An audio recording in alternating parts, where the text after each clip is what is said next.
Oh iya, kalau itu, heeh, heeh. Kalau Axis sama XL tuh iya kayaknya. Oh iya, iya, iya, iya, iya. Kalau harga saham per lembar A bisa lebih besar, iya. Bisa jadi Mbak Tini, heeh. Bisa jadi gitu. Jadi kalau karena kan tujuannya merger dan akuisisi itu kan financial synergy ya. Maksudnya apa? Kan bisa jadi lebih banyak saham beredar. Kok kan value perusahaannya kan digabung dengan dibagi jumlah saham beredar yang lebih besar.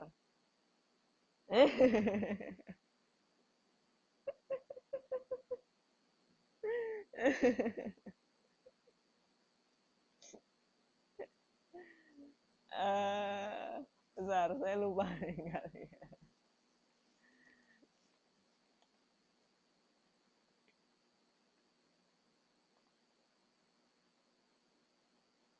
Oh iya, ha, bisa, bisa. Ha.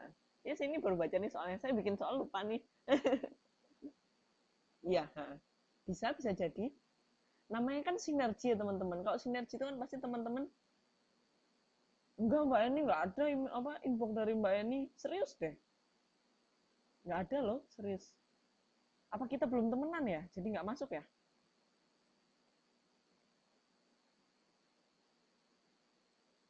teman-teman kalau misalnya nge-message saya nggak masuk coba tag di itu deh tag di Facebook deh pakai nama asli atau nama pakai nama asli atau nama yang lain-lain kadang-kadang kalau nggak terdeteksi nih saya suka nggak confirm oh iya coba coba nanti saya itu ya nanti saya confirm ya maaf maaf maaf habisnya soalnya suka banyak yang add itu pakai nama nama nggak jelas saya kan takut di spam ya oke nanti itu ya nanti saya balas ya insya Allah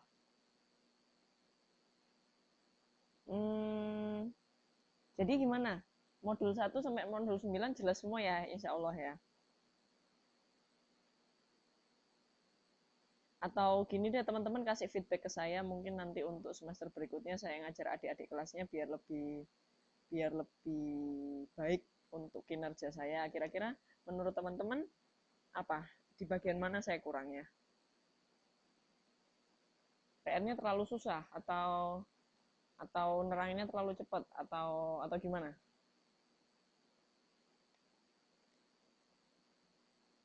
Ini nanti insya Allah ya tulisan saya bakal saya ganti ke tulisan yang lebih baik ya. Nanti kunci jawabannya di soal pada saat TTM nanti biar teman-teman bisa belajar ya. Ini sekarang kan tulisan saya agak kayak cakar ayam yang bisa baca cuma saya sendiri. enggak, enggak ya. Oke ya. Jadi nanti insya Allah dari soal A dan B itu saya ada kunci jawabannya. Tapi nanti saya ketik ulang, saya kasih teman-teman pada saat TTM. Ya,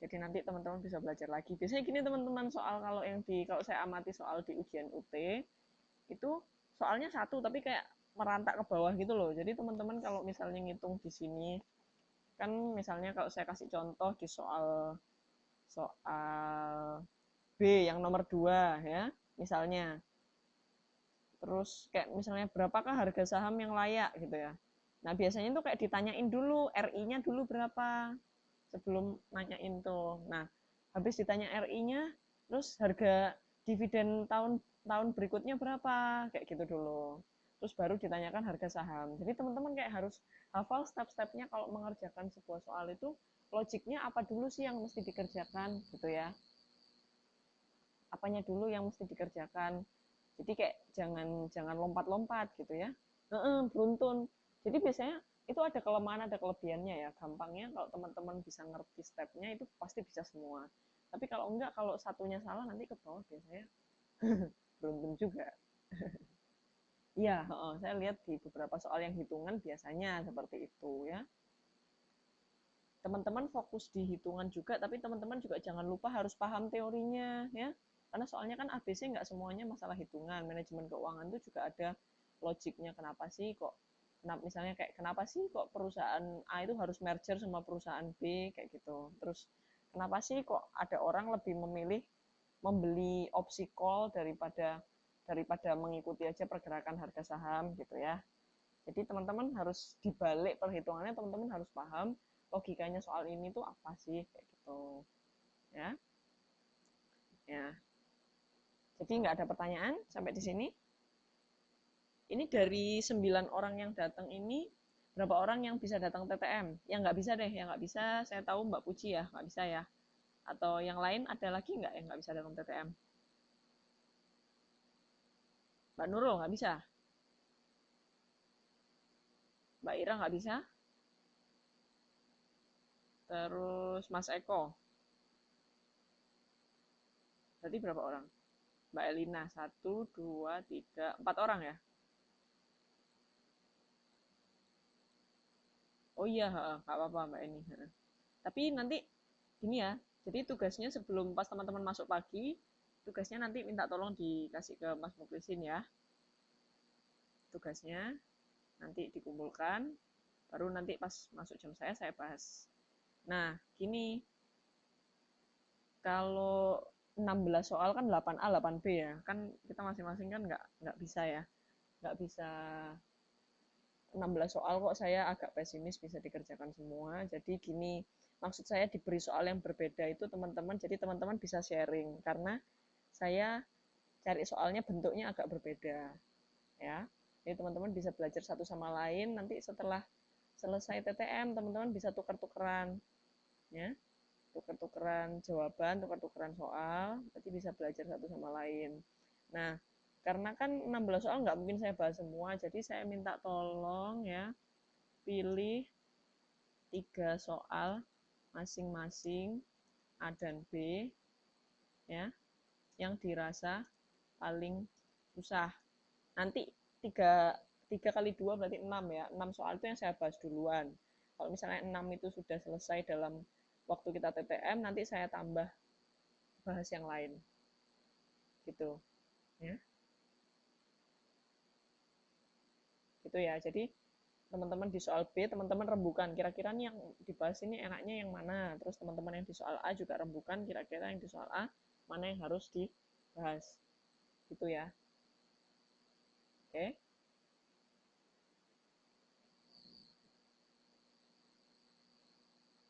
Oke ya, teman-teman ya. Bisa ya. Teman-teman makasih banyak ya dalam 7-8 kali, mau 8 kali pertemuan ya, sudah mau diskusi belajar bareng sama saya, sudah mau berusaha banyak belajar dan ngerjain soal ya. Oh iya, Mbak Nurul, gimana kombinasi opsi dan call? Kenapa? Kombinasi opsi dan call, teman-teman coba buka halaman 8.5. 8.5. Sorry, bukan 8.5. Aduh, mana ya? Bentar. Bentar. Aduh. Bukan. 8.19 ya. 8.19. Enggak. 8.19. 8.19. Enggak, 8.19. Ya. Atau 8.19 sama 8.20. Itu cara ngitung kalau misalnya diketahui nilai opsi berapa, nilai opsi put berapa, terus call berapa ya, bisa digambar ya, digambar di tabelnya ya. Jadi gini Mbak, tadi kan sudah saya berikan contoh ya, saya berikan contoh kalau misalnya put sama call ya, itu kan ada rumusnya, call-nya berapa, exercise price-nya berapa, dan put sama dengan harga saham ya. Nah, kalau misalnya antara nilai call sama nilai put kan tahu, exercise price-nya tahu, harga sahamnya tahu, ya kan? Nah, tapi teman-teman diingat, kan berarti ada payoff, ingat ya. yang di 9.21 membeli call, melakukan investasi pada aktiva sehingga memperoleh exercise price pada saat jatuh tempo, ya, menghasilkan payoff yang sama dengan beli put dan beli saham. Maksudnya apa? Kalau teman-teman beli put sama beli call, ya, barengan, berarti kan teman-teman menjual dan membeli pada saat yang bersamaan, ya enggak, ya. Nah, berarti itu tinggal dijumlah aja, putnya berapa, call-nya berapa, harga sahamnya berapa, apakah itu exercise price-nya berapa, ya, dibikin ditabelin gitu ya. Jadi kalau misalnya dihitung satu-satu, kalau misalnya beli put untungnya berapa, beli call untungnya berapa, terus dijumlahkan, ya. Jadi digambarin, ditabelin satu-satu, gitu caranya, ya.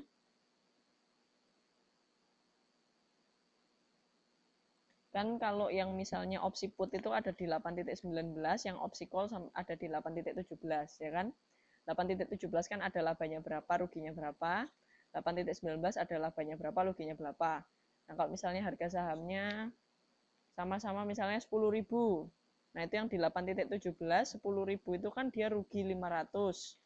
Sedangkan di 8.19 rugi juga 500. Berarti kalau di total kan sama-sama rugi ya, berarti rugi berapa, rugi 1.000, kayak gitu ya.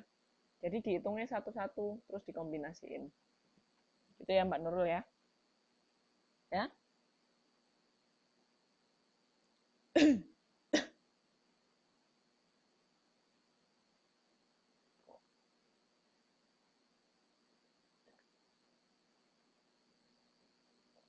Sudah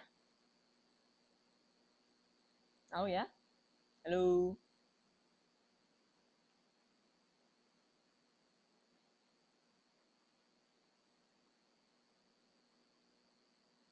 Oke ya teman-teman, makasih banyak. Kita ketemu di TTM, semoga lancar ujiannya. Saya doakan semuanya dapat nilai yang memuaskan, ya. Semoga terlebih daripada nilainya, saya harap apa yang kita diskusikan dalam satu semester ini berguna ya. Yang paling penting berguna untuk kehidupan teman-teman, entah itu memutuskan investasi, entah itu memutuskan saya mau beli deposito, apa saham, apa tanah, apa tabungan, ya. Itu yang paling penting buat saya. Yang penting pelajaran saya bisa bermanfaat buat kehidupan teman-teman, ya. Daripada sekedar nilai-nilai mah carinya gampang, ya. Oke, makasih banyak teman-teman, semoga sukses. Selamat malam, selamat istirahat. Assalamualaikum. Iya. Saya selamat istirahat semuanya.